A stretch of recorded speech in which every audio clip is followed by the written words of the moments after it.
આપણા મહુવા શહેરનું એટલે કે ડીડીએસ ડાન્સ ક્લાસ અને એમાં પણ 2 દીકરીઓનું સિલેક્શન થયું છે ઇન્ડિયા ટેલેન્ટ્સ ફાઇટમાં અને 2 દીકરીઓ 12 તારીખે તેમના સિલેક્શન થયું છે અને ઓડિશનમાં પણ જવાની છે અને અત્યારે આપણી સાથે ઉપસ્થિત કઈ રીતની ખુશી વ્યક્ત કરી રહ્યા છો?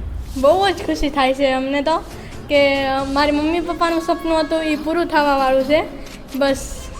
અને બેન તમે પણ શું કહે છો? મારા તો પપ્પાનું સપનું હતું હું ડાન્સર બનું અને બહુ ખુશી થાય છે, અમારી માટે બહુ મોટી વાત છે. અને આપણી સાથે ડાન્સના ગુરુ પરિચયના તો કોઈ મોહતાજ નથી પણ ચિમનભાઈ તમે શું કહેજો, કઈ રીતની ખુશી વ્યક્ત કરી? ખુશી મને એટલી મળી ને, આ લોકોને તો ખુશી નથી મળી, એનાથી વધારે મને ખુશી મળી કારણ કે મારું એક સપનું હતું ડાન્સ પ્લસ છે, ડાન્સ એવી મોટી ડાન્સની ઘણી ફોર્માલિટી એવી હોય છે તેમાં હું સિલેક્શન થાઉં પણ હું તો નથી થયો.